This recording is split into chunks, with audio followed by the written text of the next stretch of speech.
afraid of the dark? Just relax and let the darkness fall over you.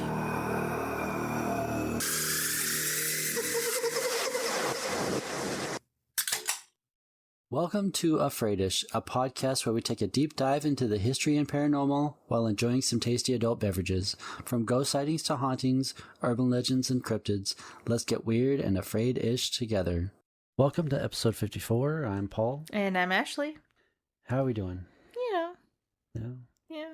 We're recording on Thanksgiving night. Yeah. I'm hoping to get this out next Thursday, so... Okay. Hopefully every other Thursday. I was hoping to do this every week, but with my schedule and stuff. Yeah. I am, pal. I'm sorry. Yeah, I know. Sorry to tell you that. Yeah. How was your Thanksgiving? It was good. Yeah. We had an untraditional Thanksgiving. It was really good. Massacholi lasagna type. Not massacholi because I could only find penne. Yeah. But they're the same shape, just the penne has ridges and the massacholi smooth. My mom used to make this dish growing up all the time, massacholi. It's literally just massacholi noodles, spaghetti sauce, and then mozzarella cheese, and then you bake it. Yeah.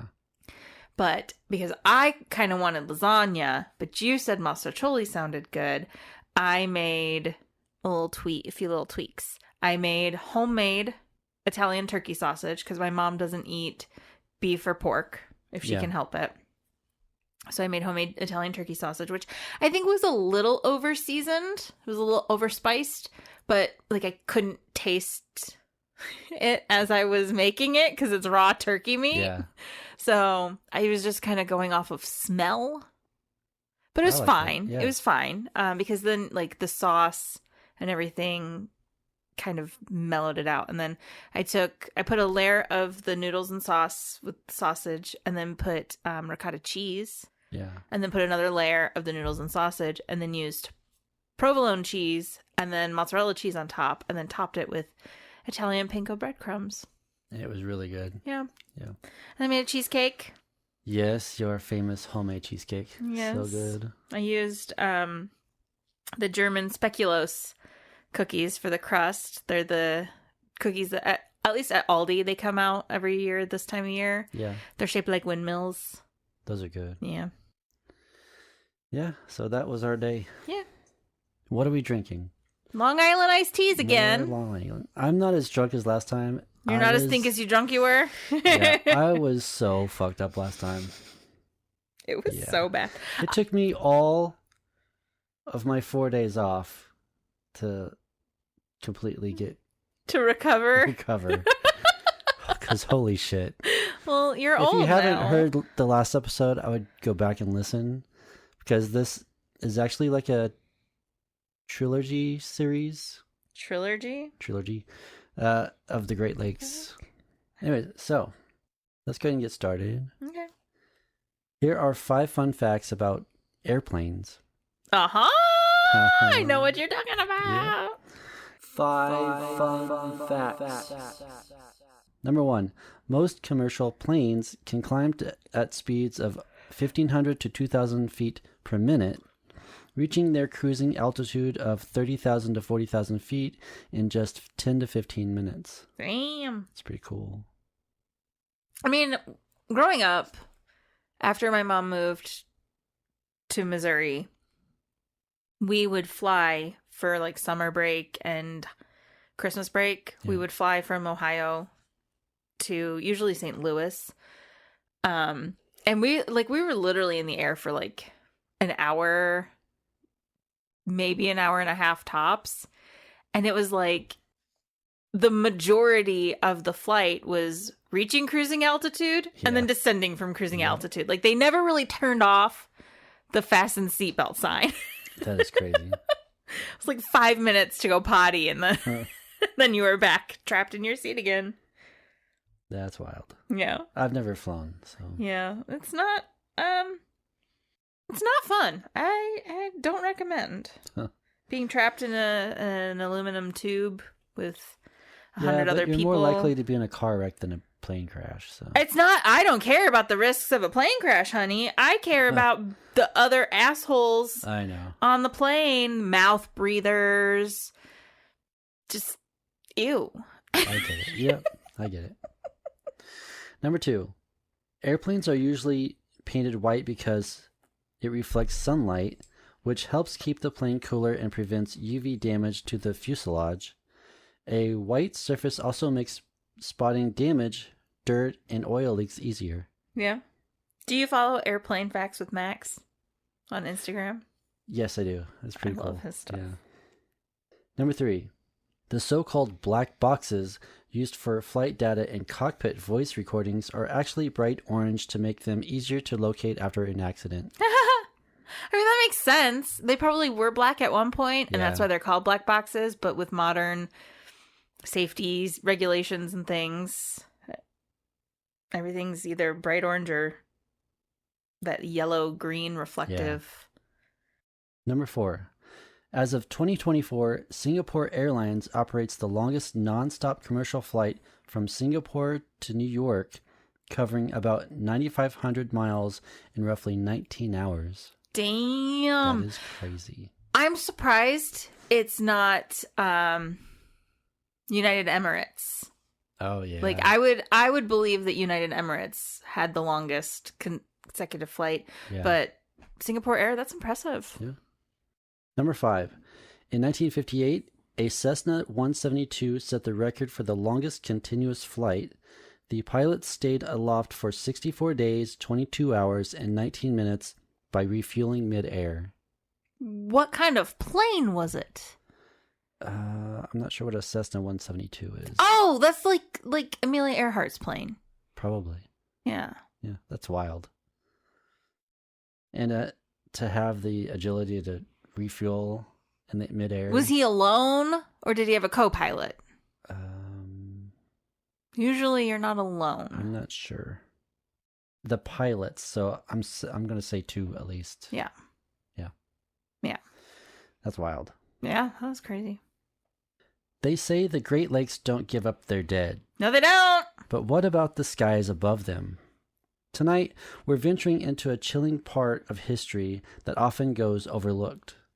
The plane crashes that left behind mysteries, hauntings, and stories that still echo across the waters. We're diving into the haunted skies and watery graves tonight, exploring plane crashes in the Great Lakes. So grab a drink, buckle up, and get ready for a turbulent ride. Woo woo. Instead of saying, now for the hauntings, I'll just call this haunted history. Okay. Haunted history. In our last episode, we discussed the shipwrecks in these treacherous waters. This time, we're taking our story above the waves to the planes that dared to cross these vast, unpredictable waters. The Great Lakes have always been a place of mystery and danger. These lakes have seen their fair share of tragedies, from raging storms to dense fog and strange magnetic anomalies. However, while shipwrecks are relatively well known, not as many people are familiar with the plane crashes that also haunt these waters. Mm-hmm. Before we jump into the paranormal tales, let's set the scene a bit. You might be wondering why the Great Lakes have such a history of accidents. The answer is a mix of geography, weather, and bad luck. The lakes have been major routes for travel, trade, and military operations for centuries. During World War II, these waters saw an unusual number of flights, with military training routes crisscrossing over Lake Michigan and Lake Erie. The U.S. Navy even used Lake Michigan as a training ground for pilots learning to land on aircraft carriers. Damn. Picture this. Young, inexperienced pilots flying in bad weather over icy waters with poor visibility and intense winds. Yep. Not every pilot made it. And the few that didn't, well, let's just say their stories are far from forgotten. Now, as we dive deeper into this eerie tale, I want to introduce you to one of the most mysterious regions in the Great Lakes, the so-called Lake Michigan Triangle. Yeah, buddy, I knew it. If you've ever heard of the Bermuda Triangle, think of this as its colder northern cousin.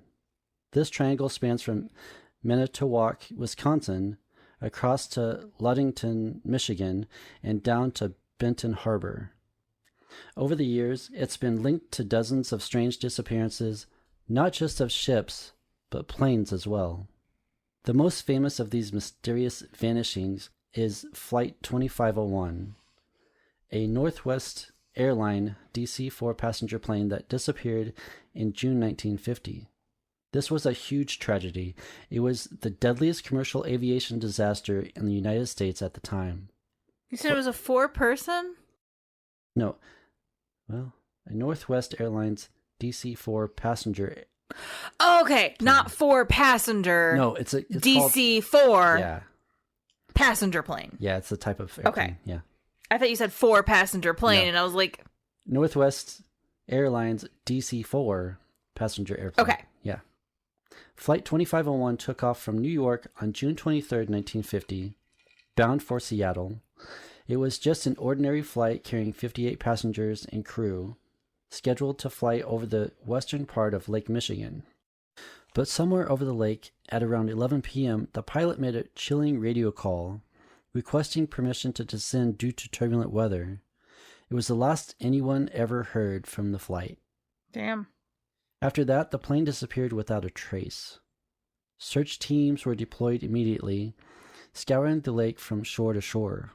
The Coast Guard searched day and night, but found only a few pieces of debris and fragments of human remains that washed up on the shore. Oh, fragments. Yeah. To this day, the wreckage has never been found, and the case remains one of the biggest aviation mysteries in the U.S. history.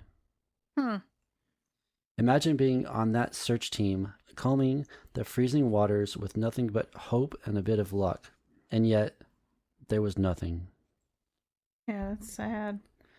So what exactly happened to Flight 2501? The Michigan Triangle got it. Yeah. Aliens, magnetic frequencies. Like, there's so many different theories of what causes these so-called triangles. Yeah. There are plenty of theories, but none give us a satisfying answer. Some say it was just bad weather. A fierce storm that night could have caused the plane to plummet. Others suggest that electrical issues or even a small explosion brought it down. But then, some theories go a little further into the unexplained. Reports from the time mention that strange lights were seen in the sky near Lake Michigan that night. Unusual lights that didn't fit any pattern of aircraft or lightning. Witnesses say they saw bright orbs flying low over the water in the early morning hours. Aliens. Could these have been the cause of the crash? Or perhaps the reason no trace of the wreckage has ever been found? Except for fragments of human remains Yeah. and a few pieces of fuselage. Yeah. Of course, it could be at the bottom of the lake. Yes, and well, Lake Michigan is not nearly as deep as Lake Superior is. It's pretty fucking deep. Yeah. And it gets pretty fucking cold. And, like, I guess now they have, you know, those Sonar, but also, like, the little robot guys. Oh, yeah. Like, what they send down to Titanic and everything. Yeah. I don't know, maybe Ocean Gate could do Lake Michigan. Why don't we try Lake Michigan first? Yeah. They're trying to do a redo. Ugh. How fucking stupid. At least that's what I heard. I don't know. I don't follow, but I've heard a couple people mention it. It could be a joke, but I bet it's a joke because it's so I hope fucking it's dumb. a joke. Now here's where things get genuinely eerie. Over the years, there have been numerous accounts of people witnessing strange phenomena along the shores of Lake Michigan, near where Flight 2501 is believed to have crashed. What if, you know how, like, fairy rings, you wander into a fairy ring, you disappear, and then you come out, like, 100 years later, everyone you know is dead, but you haven't aged a day? Yeah. What if just, like, I don't know, 20 years from now, plane just, like, comes out of fucking midair. Yeah. That would be crazy. And they're all dressed like it's 1950s. Yeah, but it doesn't explain the pieces of airplane and... No, true, but could have been a boat. Like some asshole out fishing blew himself up, Yeah, could be. Some residents and fishermen have reported hearing the unmistakable sound of a plane engine roaring at night, even when there's nothing in the sky. There are also reports of ghost lights floating above the water.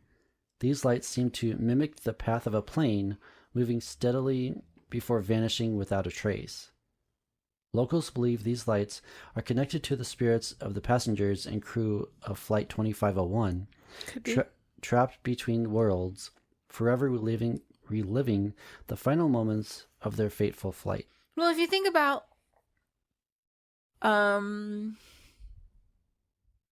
shit, the kind where it's like it's not sentient, it's just an event that replays over and over and over again.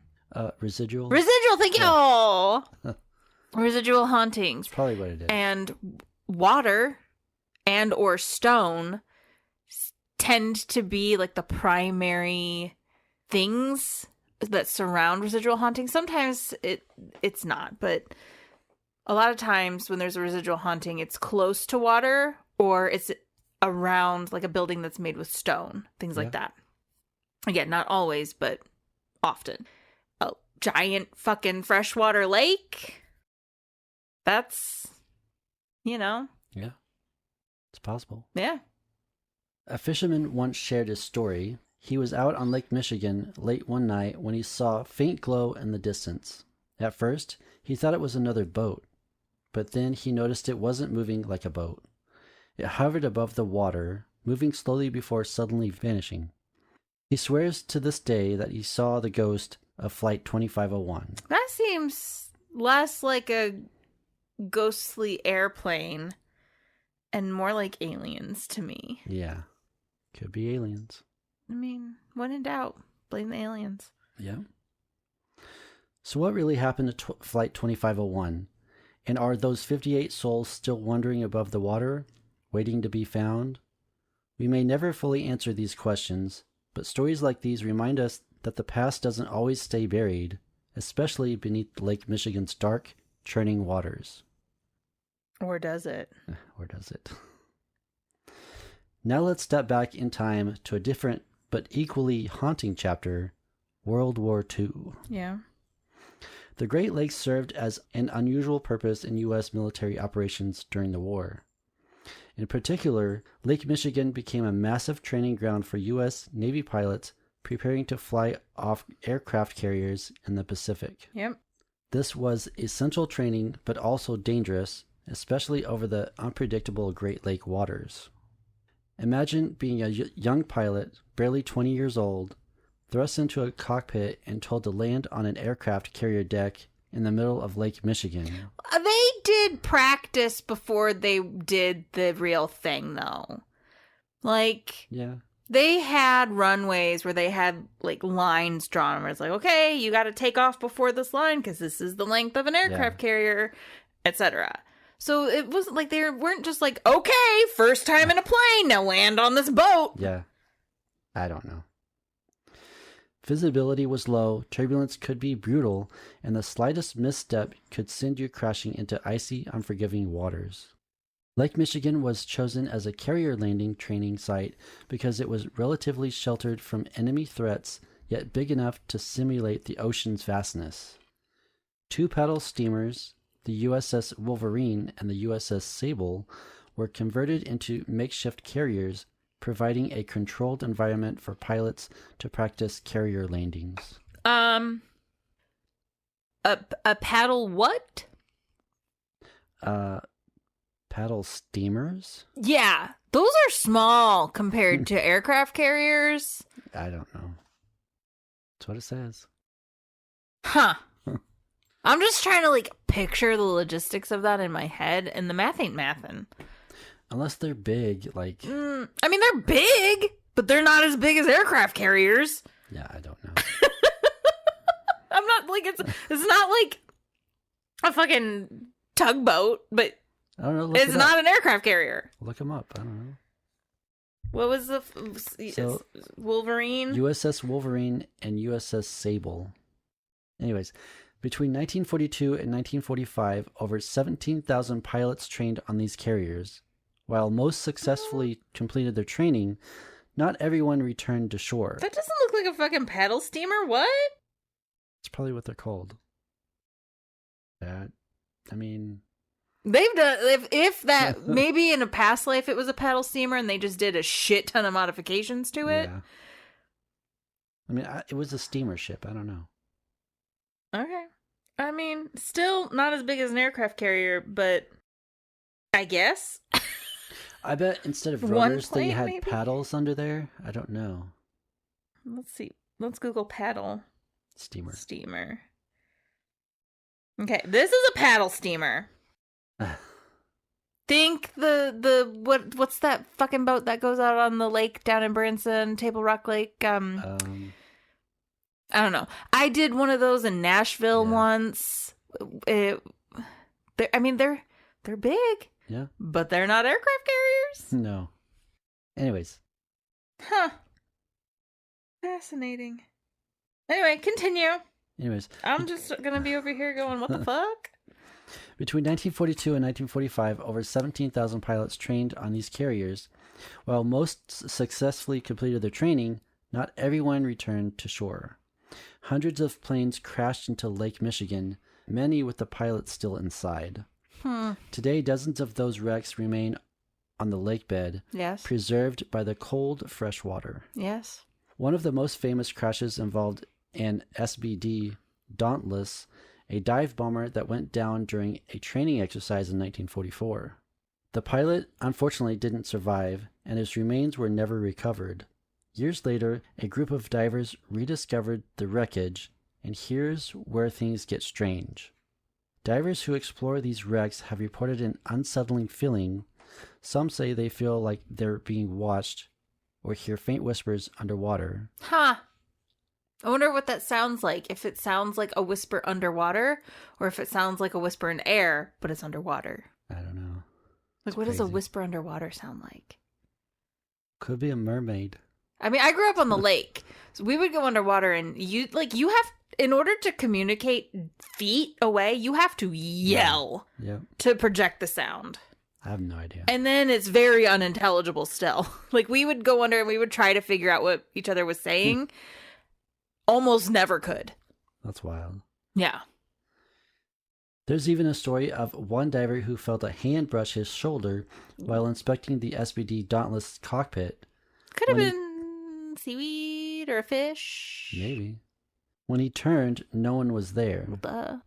Is it possible that the pilot trapped in the cockpit for decades hasn't entirely left the wreckage? But was the pilot in the cockpit? Like, is there a... I'm not sure. Human remains in the... Possibly. But it didn't say. Well, it says the body wasn't recovered. Yes, but is the body still in the plane? Possibly. Or did look he that far. potentially try to eject and then maybe his parachute didn't deploy and he hit the water separate from the plane? Like, there's any number of ways that a body could not be recovered. I have no idea.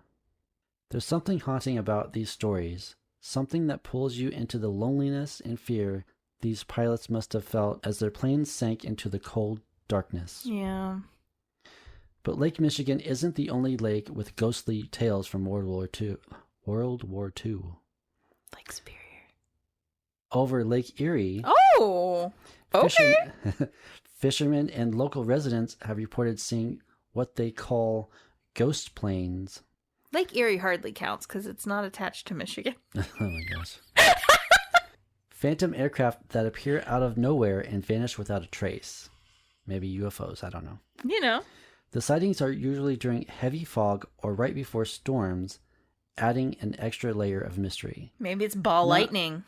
That or, UFOs could use that as, hiding, use the storms. But also, storms produce energy that a phantom could harness to manifest. It's true. One evening, a fisherman named Jim saw what he thought was an old warplane approaching from a distance. He said the plane seemed to shimmer, almost like it was out of place in time. Like a mirage. Yeah. He waved to it, thinking maybe it was part of a reenactment, but the plane vanished before his eyes. Jim swears it was a real plane, and he's not alone. Sightings like these have been reported for decades along Lake Erie's shores. Over the years, there have been sightings of what people call ghost pilots, figures in old Navy uniforms appearing along the shorelines of Lake Michigan. If they're in Navy uniforms, are they pilots or are they sailors? I don't know. Who knows? These apparitions are often described as standing silently, looking out over the water as if searching for something, and then, just as suddenly as they appeared, they vanished. They also could be sailors from the shipwrecks. That's what I'm saying. That's literally what I just said. I know, but... That's what I mean. Like, not everybody who's a pilot is necessarily Air Force. Yeah. You could be a Navy pilot, okay, but unlikely. If you're in a Navy uniform, I'm more likely to bet that you are a seaman and not an airman. Yep. That's just my... Who knows? One night, a young couple saw a man in a vintage Navy uniform. You didn't make a seaman joke. I set you up so good! I know. I could have gone with any other... I'm not drunk enough for this, so please bear with me. If I was drunk, I'd make way more jokes. Seaman ice cream? Seaman, oh my god. Seaman ice cream. I'm reading Butcher and Blackbird. For those that know, you know. Apparently they are, what? They're serial killers who kill serial killers. Yeah. I need to read that. It's so good. Sounds good, yeah. And it's going to be a trilogy. So there's the first one, Butcher and Blackbird. Then there's Leather and Lark, which is already out. But it's not out in the collector's edition yet. And since I have the collector's edition of Butcher and Blackbird, I have to wait for the collector's edition of Leather and Lark. Because I can't have a mixed matched set. Right. Yeah. But I'll probably get it on Kindle so that I can read it. Right. I mean, I'll get it on Audible, so. Yeah. Yep. Okay, because I'll listen to. Yeah.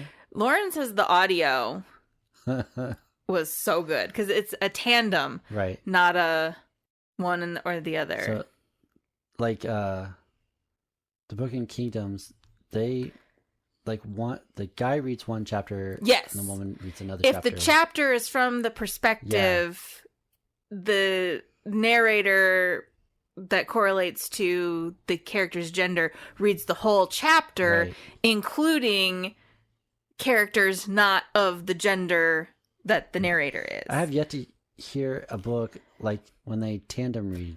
Your Alice and Zombielands were like that, weren't they? No, I can't remember. It's like I've read like 100 books. I've listened to like 50 books since then, so. Okay, I was trying, you listened to Alice in Zombieland in the car, and I was trying to figure out, was that last year on our way to Indianapolis? No, it was not last year on our way to Indianapolis. It was on our way to Kansas City. Yeah, Kansas City.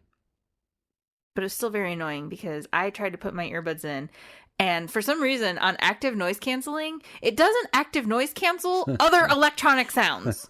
So I could hear your audio perfectly crisp, clear, as if it was coming through my own earbuds. That's wild. But I couldn't hear you. I couldn't hear the car. That's funny. It's so annoying. All right. Anyway. One night, a young couple saw a man in a vintage Navy uniform standing at the end of a pier. They assumed he was part of a historical reenactment and approached him, but he simply faded away into the mist as they got close. Witnesses often describe these figures as having a lost or faraway look in their eyes, as though they're still waiting for orders or a way back home. So you say that I saw a preview for future episodes of U.S. Ghosts. Oh, yeah. And there's one where she and Pete, I guess they're at like a Renaissance fair or something, and she's like talking to this guy who's dressed up in like plate armor, and she's like, oh yeah, I can see ghosts. And Pete's like, Jay's like, I can see him too. And Pete's like, yeah, I think he's a reenactor. That's funny. I love this show. It's so good. It's so funny. It's so cute. Yeah. It's hard not to feel the weight of history on the Great Lakes. For the pilots who trained here, these waters became a proving ground, a place of courage, sacrifice, and sadly, tragedy. But perhaps, even in death, they remained dedicated to their mission, trapped between worlds as they relive those final moments. How sad. Like, that's my worst nightmare in death. If the afterlife is... if it isn't residual, then yeah. If you're sentient in any capacity, I either want to be gone completely or I want to be completely sentient. Right. Like, I don't want to be a whisper of myself, like in the moments of my death. Yeah. I don't want to be reliving that over and over again. If it's residual, it's your consciousness is not attached to that, so you're not reliving that, and that's fine. It's just like the memory replaying over and over again. Yeah. I just don't want to be stuck in a loop like that. Like, Yeah, I either want to be able to fucking haunt the hell out of people, Yeah. or I want to be gone. None of this in between shit. Yeah. In the 1960s and 1970s, the Great Lakes region witnessed a strange wave of plane crashes, incidents that left investigators baffled and sparked new stories of hauntings and supernatural theories. Were these just tragic accidents, or were they caused by something more mysterious? We'll look into some of the most inexplicable cases, starting with the tragedy over Lake Erie. This story takes us to Lake Erie in August 1965. On a clear night, United Airlines Flight 389, a brand new Boeing 727, was approaching Chicago when, without warning, it plummeted into Lake Erie, killing all 30 people on board. Damn. What's strange about this crash is that Flight 389 was well within radar range and had been in steady contact with air traffic control. No distress signal was sent, and the plane showed no signs of mechanical failure. According to official reports, it seemed to have just fallen out of the sky. It's crazy. I wonder if if the pilot had a stroke or a heart attack or something. Because this would have been before the days of autopilot. They would have possibly had a co-pilot. Well, yeah. They would have had a co-pilot. Unless the co-pilot was in the John. I don't know. Like, horrible timing. Yeah. Who knows? Who knows? Or maybe, aliens. I don't know. That's wild. Yeah. The Civil Aeronautics Board eventually concluded that the pilot had misread the altitude, but that explanation has never sat well with everyone. Some witnesses in nearby towns reported seeing a bright light near the plane shortly before it crashed, a light that flickered erratically and then disappeared. Was it merely a natural phenomenon or something else entirely? These are witnesses on the ground. Yeah. Or on the lake. Yeah. How do they know that it's not the plane that's creating the light? Or a UFO could have taken it down. Who knows? I'm just saying, like, how near to the plane was the light? Was it like a couple of feet separate? Like from the ground view, that would have probably been like a couple thousand feet up in the air. Or was it like right there? I don't know. Because this is back in the 60s, so yeah, not really modern technology could have like making the light. Yeah. But that's what I said. Like, I want to know from the perspective of the people on the ground, how close was the light to the plane? Because like I'm saying, if it's like, if I'm pointing at the sky with my left hand and I'm pointing at the sky with my right hand and I'm making a V with my arms, that's like 2 feet of distance from my perspective. But up in the air, that could be thousands of feet. Yeah. Who knows? I don't know. That's what I'm saying. Like, I want to know. I need to know these things. I know. Well, I don't have every detail. Why didn't you interview these witnesses when it happened? I should have. I knew it. I need to start interviewing witnesses like this. Yeah, you need to go back in time. Get my time machine. Yeah. God dang. Come on, bud. Let's go. Anyways, over time, the Lake Erie crash site has become a focal point for supernatural theories. Some locals believe the crash site has an energy, something that draws in both planes and spirits alike. Was the crash on the water or was it near the lake? I think it was on the lake. It was on, they crashed into the water? I believe so, yeah. And since that fateful night in 1965, several fishermen and boaters have reported seeing strange lights on the lake, sometimes in the exact spot where Flight 389 is believed to have gone down. Okay, the exact spot where the flight is believed to have gone down. That doesn't mean that's the exact spot where it went down. Who knows? Because there's a difference between fact and belief. Right. And a lot of people don't understand that. Right. Just because you believe something doesn't make it true. Yeah. One boater who spent years fishing in that area described an encounter he had one foggy evening in the 1970s. He saw a row of lights in the sky that looked like the landing lights of a plane. They moved in his direction, then hovered above the water before vanishing. When he tried to report what he saw, officials brushed it off as bad weather, but he remains convinced that he saw something connected to Flight 389. The fuck does that mean, bad weather? I mean, because the Great Lakes are known to have, like, rough... No, weather. I know what bad weather is, and I know what bad weather on a lake is. What I mean is, how can you... Like, are they saying just lightning? I don't know. But lightning isn't rows of lights that look like landing lights on an airplane. I don't know. They're probably saying it's lightning or some shit. And, you know, listen, I get it. You want to come up with... People need facts. Like I said, just because you believe something doesn't make it true, but also, I don't know, you know? Yep. There is something to personal gnosis. Yeah. Not all the time. Some of the time. Now let's head north to Lake Superior, where we find another case wrapped in mystery. The disappearance of an Air Force B-25 known as the Ghost Bomber in April 1956. This twin-engine bomber was flying on a routine mission when it reported engine trouble over the lake. Soon after, the plane vanished from radar. The B-25 was last seen near Keweenaw Point in Michigan. How's it spelled? Keweenaw. I've never heard of that. There's a lot of places in Michigan. I don't know all the places in Michigan. Keweenaw Point in Michigan. It's probably Keweenaw. Yeah. And it was presumed to have crashed into the lake. A massive search effort was launched, yet no sign of the aircraft was found. Days later, debris from the bomber was spotted floating on the surface, but when divers explored the lake bed, they found nothing. Over the years, search efforts turned up only minor fragments, and none of the crew members were ever found. The lack of evidence led to a barrage of theories, some more plausible than others, but perhaps the strangest part is what happened after the search was called off. Fishermen and locals in the Keweenaw area... Keweenaw. Keweenaw. Keweenaw. That's what I said. You said Keweenaw. Keweenaw. Keweenaw, yes. In the Keweenaw area soon began reporting odd sightings.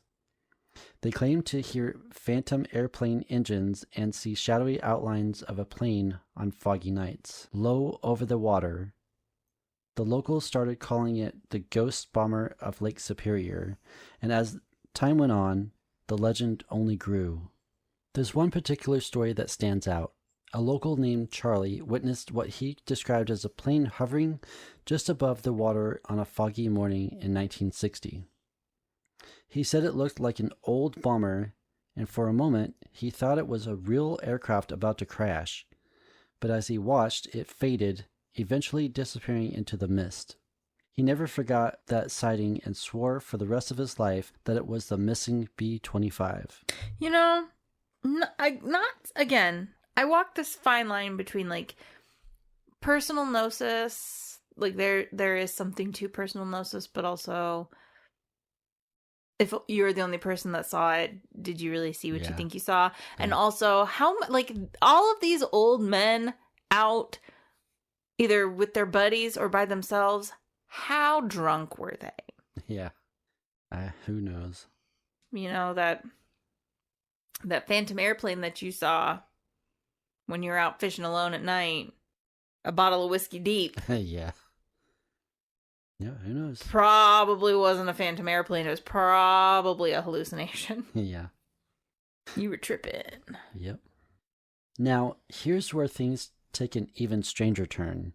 While some attribute the strange sightings and sounds around Lake Superior to the spirits of lost crew members, others have suggested a different theory. Yes. Aliens. UFOs. In the years following the B-25's disappearance, multiple locals reported seeing unexplained lights in the area that didn't match any known aircraft patterns. I mean... Yep. You know? Could have been will-o'-the-wisps. Could be. Maybe. You know? You never know. Yeah. One theory claims that the bomber may have encountered a UFO, leading to a collision or energy disruption that caused the plane to vanish. While it sounds like science fiction, these stories persisted for decades. And if you ask the locals, many will tell you they've seen things in the sky they can't explain. Speaking of aliens, you ever notice how when shit starts getting crazy in America, the CIA comes out with like declassified documents Right. talking about alien interactions and shit? Right. I mean, I could see aliens if they did come to Earth, which I don't know why they would, but they only release the information during times of civil unrest to distract the general populace. That makes sense. Yep. So look over here while we fuck this other shit up. Either they're holding these documents back, saving them for a rainy day, like, hey, let's make this announcement when something gets cray-cray, or they're making the shit up. Yeah. I know I kind of interrupted you, but I think I know where you were going with if aliens really did come to Earth. Why, first of all? Yeah. Like, I've heard people say that Earth is basically like the ghetto. Yeah. Like the aliens drive by and he's like, okay, Karen, lock the doors. Lock the doors, yeah. I don't know, but they also could be coming to Earth to say, or to see how shit's going down, thinking, we didn't plan this. Yeah. Why are they destroying themselves? Well, so there's this thing called the Fermi paradox. I don't know if I've ever talked about this on the podcast. I don't think so. I know we've talked about aliens before, and anytime I talk about aliens, I tend to bring up the Fermi paradox. The Fermi paradox is basically this theory of, statistically speaking, it is impossible, not improbable, impossible that we are the only intelligent life in the universe. Yeah. The Fermi paradox is, but where are they? Yeah. So, either they're so far away, spaced out so far, that it's just not possible to travel intergalactically between, quote, civilizations. Right. Or they're so advanced that no matter what we do, we will never detect them. Probably not. It's probably the thing. And that's why I said, like, if you're an advanced civilization, advanced enough to travel through intergalactic space, or even interstellar space through the same galaxy, but like one side of the galaxy to the other, you're probably advanced enough to not be seen by the dum-dum germs Yeah. on the third rock from that specific star. Right. I'm just like, It makes sense to me. Because if you think about it, we're basically just bacteria. Yeah. On a rock. Yeah. Like how your body has colonies of different like bacterias and like mites and things. Yeah. Inside and outside. We're basically that. We're the oh my god, I'm not going to be able to say this word. If I could see it, I want to say Demodex mites, but that is not correct. I know that is not correct. I have no idea. They're mites that live on your skin. They eat your dead skin. Right. Yeah. And they're often accused of being the cause of rosacea, but then other people think that rosacea just creates the conditions for them to flourish and thrive. Yeah. So it's kind of like a chicken or the egg, which came first, the rosacea or the Demodex mites. Right. We are the Demodex mites on Earth. Yeah. Parasites. Yep. Yep. Yeah. And one of these days, Earth's going to take herself an antibiotic. And Well. she's not going to get rid of all of us. But she's gonna balance. If you know what I'm saying. I hope she takes the shitty ones. I mean, I hope she just... Honestly, eventually there will be nothing left on Earth. Yeah, that's like, true. Nothing. Yeah. In terms of, like, what currently is. Yeah. But I kind of hope it just happens really fast. Yeah. Like the asteroid that killed the dinosaurs. I know it didn't kill every living thing on Earth. Well, it's probably not going to happen in our lifetime, so... I know. Don't poo-poo on my party. Oh, gosh, come on. I'm just, okay, where's the asteroid? Come on, buddy. Now would be a good time. That would be a great time. These sightings include everything from small darting lights to large silent crafts hovering above the lake. Could this area be a hotspot for unexplained aerial phenomena? Who knows? When people talk about UFOs and things like that, part of me wonders, again, it's likely not aliens. So what government has this technology that is capable of flying in the way that UFOs are reported to be flying in? I doubt any, really. You really think so? Yeah. It's not aliens.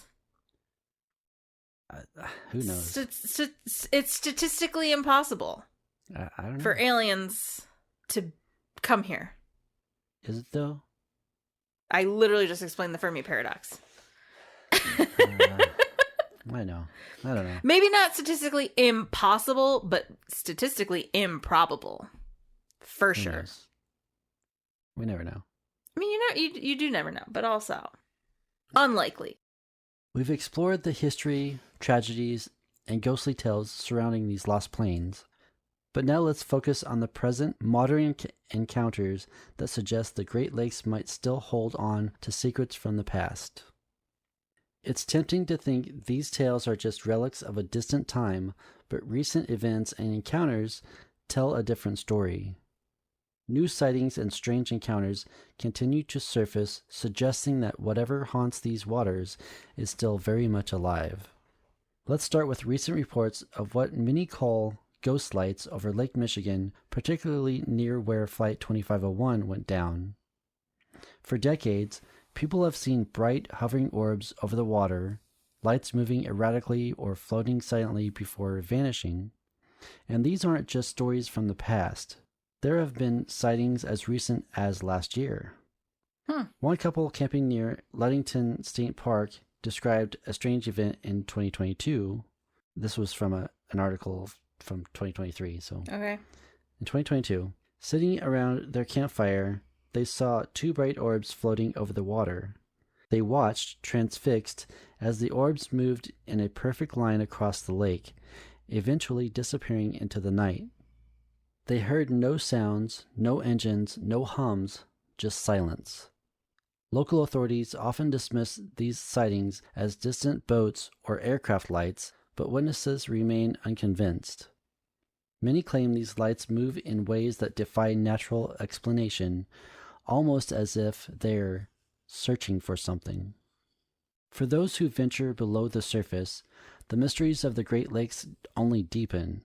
Divers exploring World War II wrecks and other crash sites report various strange phenomena, from equipment malfunctions to eerie sensations of being watched. In 2019, a team of divers documented their experiences near the wreckage of a B-24 bomber that went down in Lake Michigan. One diver reported feeling an overwhelming chill as he approached the cockpit, even though his suit was well insulated.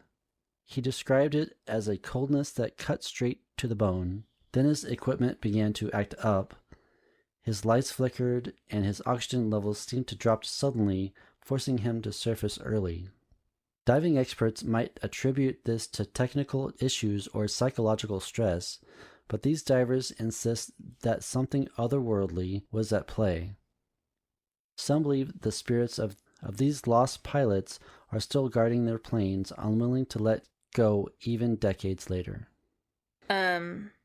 I recognized the name of the park, Ludington State Park.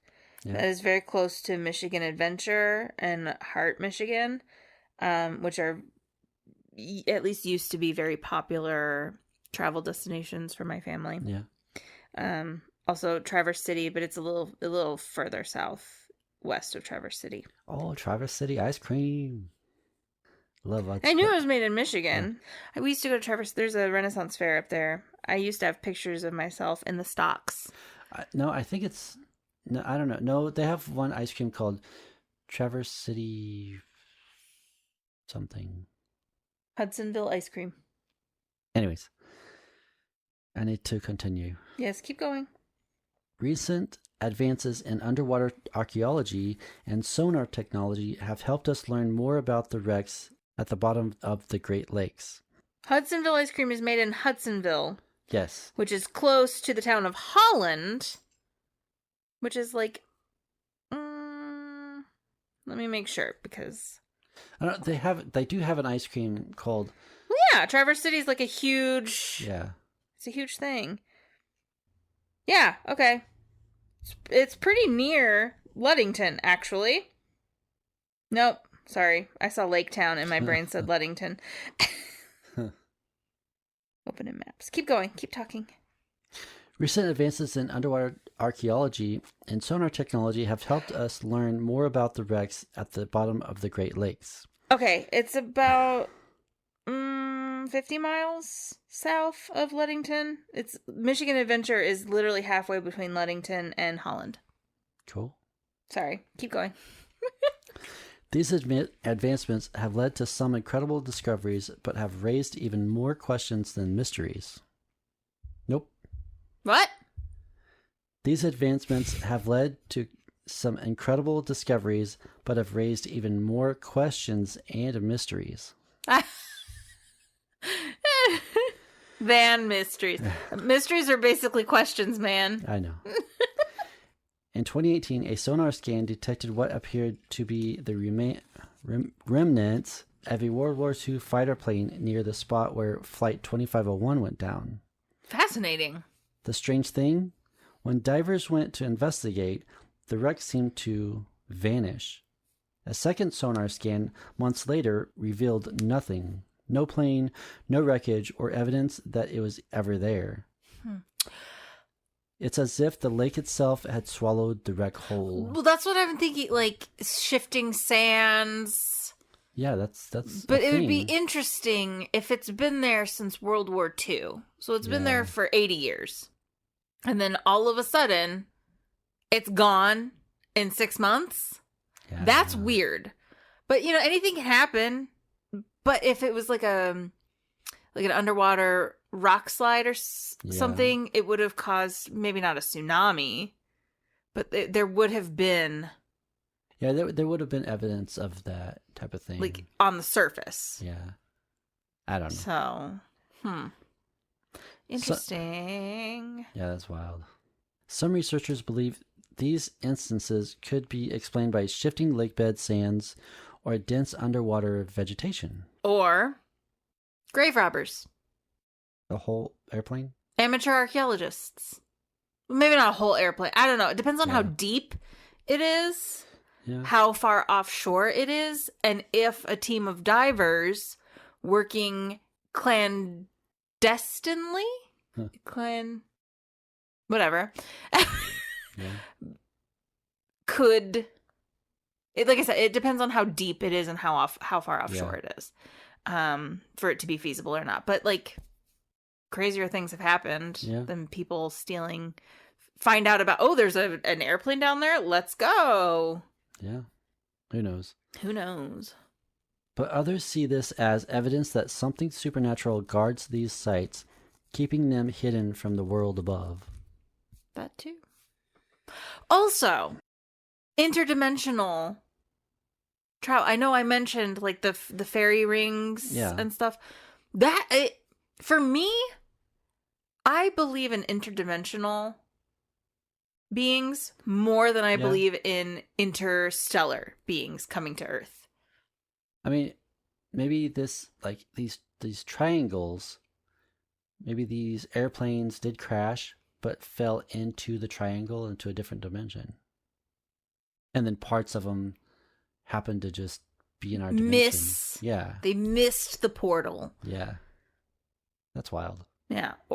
And so with the airplane that disappeared, if it happened to shift just enough at the right time, because I don't believe portals stay open. Right.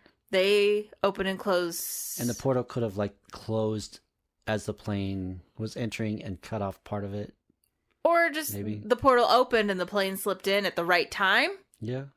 And then, that's assuming that interdimensional portals are real. Right.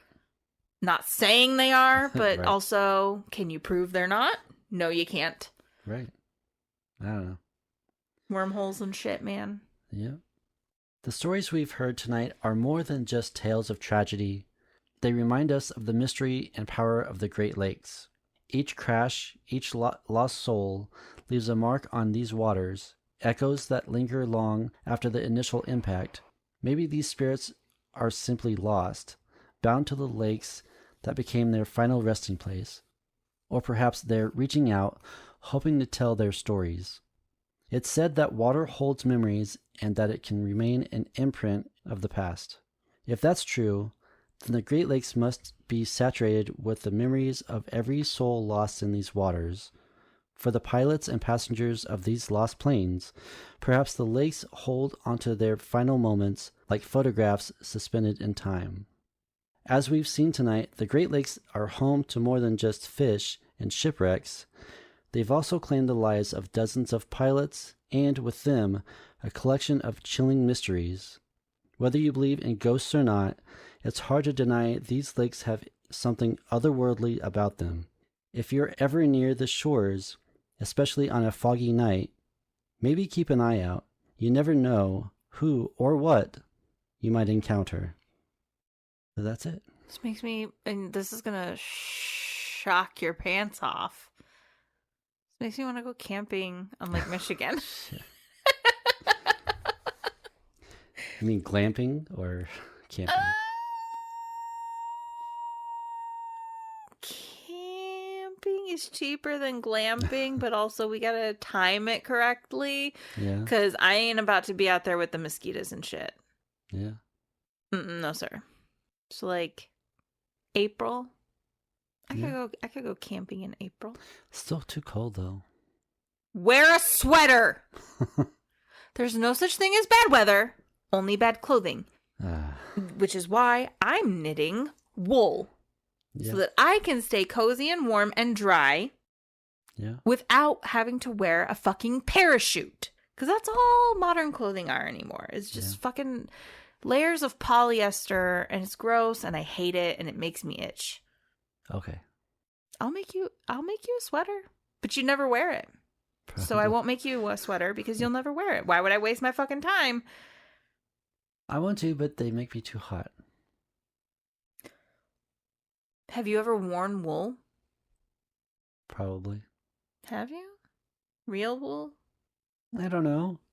Anyways. Wool is self-regulating. Yeah. It can keep you cool and keep you warm. It's more likely to keep you warm, but it can keep you cool.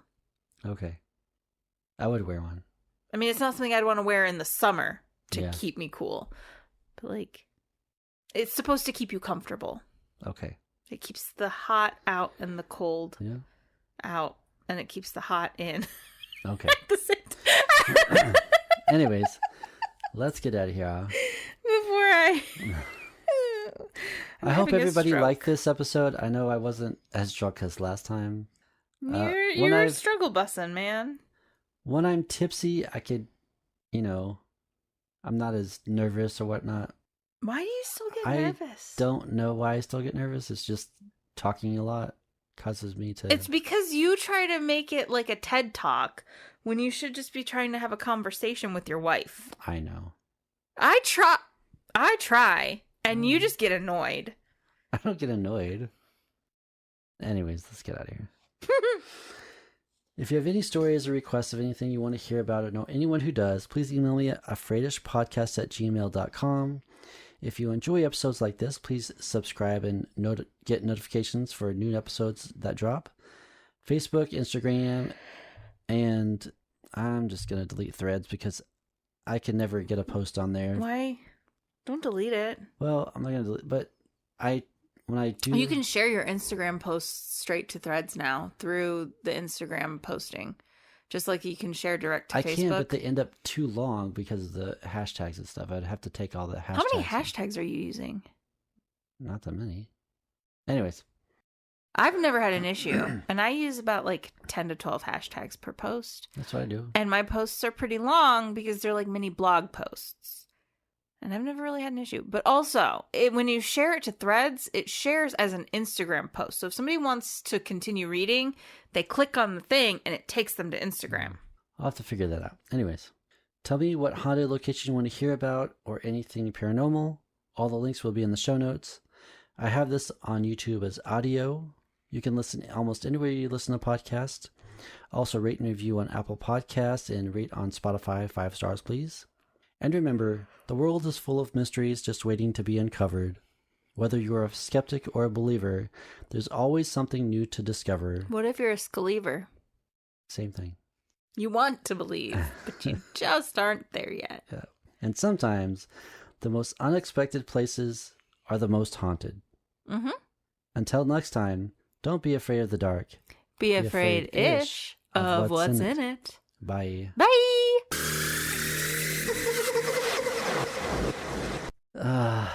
If I was drunk, I'd make way more jokes. Semen ice cream. Semen. Oh my God.